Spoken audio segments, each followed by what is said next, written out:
Assalamualaikum warahmatullahi wabarakatuh. Perkenalkan, nama saya Prasetyo Wicaksono dari kelompok 4. Kami di sini ingin mempresentasikan PPT dari makalah yang berjudul Lingkup Siasah Syariah, Dusturiyah, Maliyah, dan Dauliyah. Kelompok 4 beranggotakan yang pertama Dea Alia Pramesti, dan yang kedua saya sendiri Prasetyo Wicaksono, dan yang ketiga Anggi Bulan Rikita Dewey.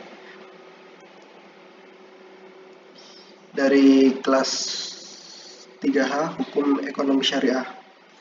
Baik, slide selanjutnya saya serahkan kepada Mbak Dea Alia Pramesti. Untuk Mbak Dea, dipersilakan.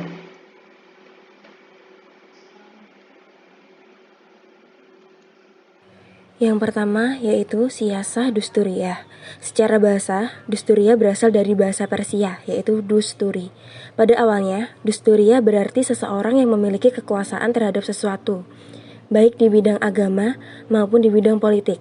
Namun, seiring dengan perkembangan, kata dusturi ini juga digunakan untuk menunjukkan anggota pemuka agama juga majusi. Namun setelah mengalami pengisapan ke dalam bahasa Arab, dusturiyah ini mengalami perbedaan arti, yakni berarti asas dasar atau pembinaan.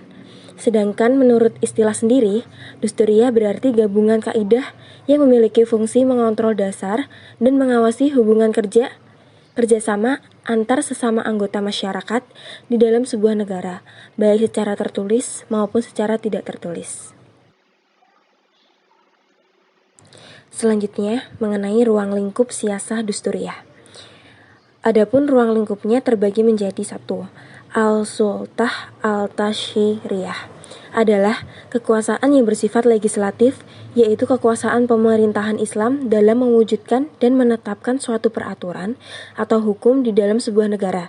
Yang kedua, Al-Sultah al-Tanfiziyah adalah badan eksekutif yang meliputi banyak persoalan lainnya, seperti imamah, baiyah, wizarah, dan wali al-ahdi. Yang ketiga, al-sultah al-qadiyah merupakan kekuasaan yudikatif yang memiliki tugas untuk menangani atau menyelesaikan persoalan dan masalah yang ada, baik permasalahan perdata maupun pidana.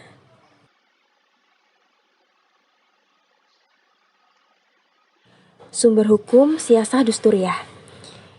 Yang pertama, Al-Quran ialah salah satu sumber pokok hukum agama Islam yang dijadikan sumber atau dasar penetapan hukum. Yang kedua, Al-Sunnah merupakan salah satu penerapan kehidupan yang diterima secara umum oleh masyarakat luas karena diyakini merupakan segala sesuatu entah dari ucapan atau tingkah laku yang dilakukan oleh Nabi. Yang ketiga yaitu ijma, merupakan suatu keputusan yang disepakati bersama untuk menetapkan suatu hukum demi kemaslahatan umat dengan cara bermusyawarah. Yang terakhir, hiyas adalah salah satu metode yang menggunakan akal untuk menyelesaikan suatu masalah yang berhubungan asas legalitas suatu perilaku tertentu.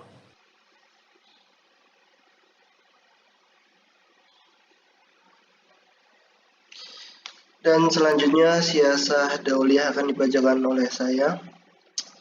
Yang pertama, pengertian dauliyah yang bermakna tentang daulat, kerajaan, kekuasaan, dan wewenang. Sedangkan siasah dauliyah sendiri dapat diartikan yaitu yang mengatur hubungan antara negara tersebut dengan negara lain atau politik hukum internasional, atau juga dalam penjabarannya kekuasaan kepala negara untuk mengatur negaranya. Dasar-dasar siasah dauliyah diantaranya adalah kesatuan umat manusia, al-adalah, musawah, karomah insaniyah, tasamuh, kerjasama kemanusiaan, hururiyah, ahlakul karimah. Dan pembagian negara dalam Islam, jumhur ulama membagi negara menjadi dua bentuk, yaitu Dar al-Islam dan Dar al-Harb. Dar al-Islam sendiri dapat dibagi menjadi 3 bagian, yaitu Tanah Suci, wilayah Hijaz, dan selain keduanya. Sedangkan Dar al-Harb juga dibedakan menjadi 3 bagian, yaitu negara yang tidak terpenuhi unsur pokok Dar al-Islam, dan yang kedua negara yang hanya memenuhi salah satu saja unsur pokok Dar al-Islam, dan yang terakhir negara yang dikategorikan sebagai Dar al-Islam. Pembagian penduduk dalam Islam. Dengan didasarkan agama yang menjadi keyakinan seseorang, para ulama fikih akhirnya membagi kewarganegaraan menjadi 2, yakni yang pertama adalah kewarganegaraan Muslim, yang dibagi lagi menjadi 2, yaitu ahl al-zimmi dan musta'min. Yang kedua, kewarganegaraan non-muslim, yang dibagi menjadi 3, yaitu ahl al-zimmi, musta'min, dan harbiyun. Dan slide selanjutnya siasah maliyah akan dibacakan oleh Mbak Bulan Rekita Dewi. Untuk itu Mbak Bulan dipersilahkan. Yang ketiga adalah siasah maliyah. Secara etimologi, siasah maliyah yaitu sistem politik ilmu keuangan negara yang mengatur ataupun menetapkan segala aspek pemasukan dan pengeluaran keuangan negara yang disesuaikan dengan kepentingan bersama masyarakat tanpa menghilangkan hak individu setiap umatnya dan tidak akan menyia-nyiakannya. Siasah maliyah ini mengatur tentang pengelolaan keuangan negara, entah itu pemasukan ataupun pengeluaran. Di dalam siasah ini juga membicarakan mengenai cara bagaimana mengharmoniskan antara tingkat atas dan tingkat bawah agar tidak terjadi kesenjangan sosial yang jelas.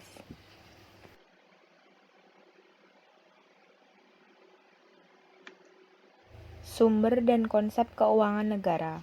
Terdapat beberapa pendapat mengenai sumber pendapatan negara untuk membiayai segala aspek kebutuhan negara ataupun segala aktivitas dalam bernegara, seperti pendapat yang dikemukakan oleh Ibnu Taimiyah dalam bukunya yang berjudul Pokok-Pokok Pedoman Islam dalam Bernegara.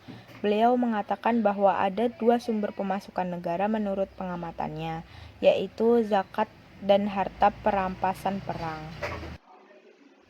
Para ulama membuat konsepsi dan membagi sesuai dengan kegunaan dan sumber keuangan negara menjadi 4 macam, yakni zakat, sedekah, zizyah, dan kharaj.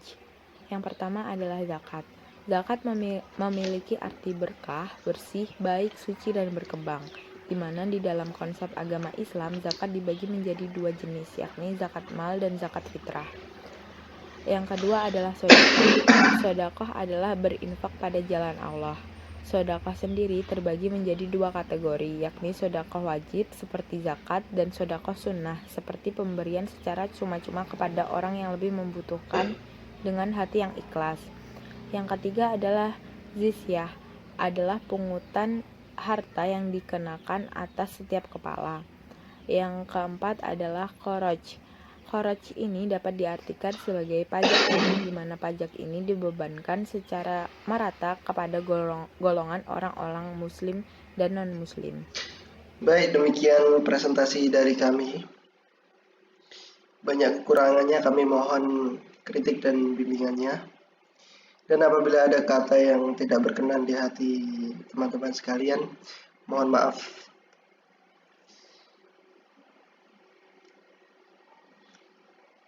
Baiklah, demikian. Terima kasih. Wassalamualaikum warahmatullahi wabarakatuh.